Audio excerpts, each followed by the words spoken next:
Olá, alunos do 8º ano, aqui é Marcela Lobo, professora, fazendo a correção da segunda semana do PET de História de vocês. Tudo bem?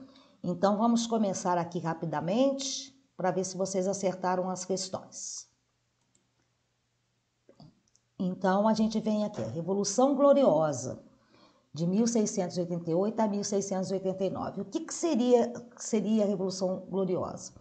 Nós falávamos na sala de aula sobre as revoluções inglesas. Então, a Revolução Gloriosa ela faz parte das revoluções inglesas, que foi todo um processo, né? Um processo que durou 48 anos, começou em 1640, entre 48 e 49 anos, começou em 1640, com a luta de se fazer na Inglaterra uma monarquia constitucional, porque antes eram os reis. Eu falei com vocês sobre Elizabeth I, que era filha de Henrique VIII, ela não deixou herdeiros, a rainha virgem.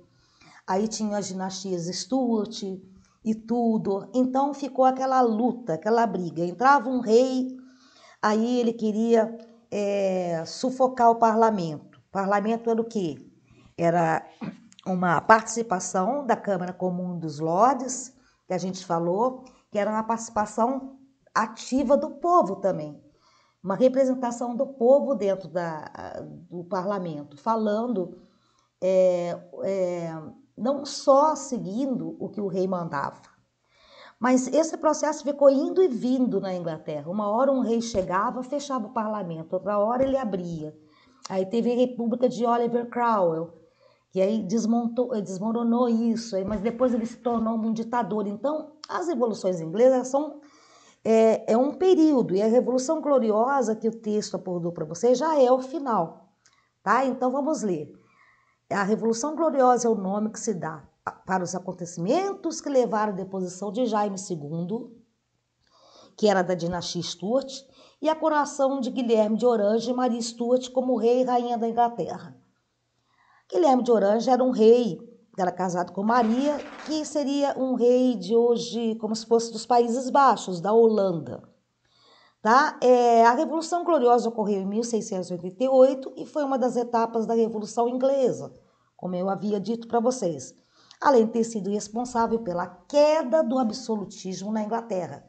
Acabou com aquele poder absoluto do rei. Ele ia ter que dividir junto com o parlamento. A monarquia absolutista inglesa transformou-se em uma monarquia constitucional que consolidou o domínio da burguesia na Inglaterra. A burguesia, como eu falei para vocês, ela sempre foi uma classe que teve muito poder econômico, mas ela ansiava pelo poder político. Então, ela queria fazer parte também desse parlamento, tá? Decidindo as coisas do país. Atividade 1. Um legado da Revolução Gloriosa, aqui a data está escrita errada, tá? Mas é 1688. Foi entre eles a Declaração de Direitos, que chamava Bill of Rights. O que foi essa declaração? Ao assumir o trono, Guilherme II, né, que era o Guilherme de Orange, né, assinou a Declaração de Direitos de 1689, a Bill of Rights, elaborada pelo Parlamento, considerado um dos mais importantes documentos constitucionais ingleses. Um dos principais objetivos da declaração é limitar o poder do monarca na Inglaterra e dar mais poder ao parlamento. Então, olha, tá vendo? Ó, o rei foi perdendo o poder, tá? O parlamento teve uma grande participação, começou a ficar mais forte. E essa declaração legitimou isso. Escreveram, assinaram, então tinha que seguir.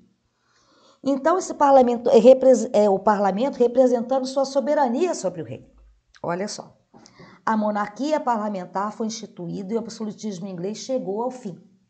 Então, a Inglaterra ela é muito inovadora nesse sentido. A gente fala muito da Revolução Francesa, mas as revoluções inglesas tiveram um peso muito grande também na questão da liberdade de pensamento, da liberdade econômica, tá? E da constitucionalidade das coisas. Então, além disso, a declaração garantiu a liberdade individual incluindo a liberdade de imprensa e o direito à propriedade privada, o direito de você poder ter a sua terra, de poder ter a sua casa, tá? E as suas coisas, que antes era tudo muito concentrado nas terras e nas coisas que o rei tinha. Então, a letra A, atividade A. O documento anterior, também conhecido como Bill of Rights, consolidou na Inglaterra qual regime político, gente? Resposta: deu origem à monarquia constitucional inglesa. Essa é a resposta. B. Quais são as características? As suas características, né? A monarquia constitucional ou monarquia parlamentar, que vem de parlamento, é uma forma de governo na qual o rei é o chefe de Estado de forma hereditária ou eletiva. Vamos pensar na rainha da Inglaterra. Ela é a rainha da Inglaterra, né? Elizabeth.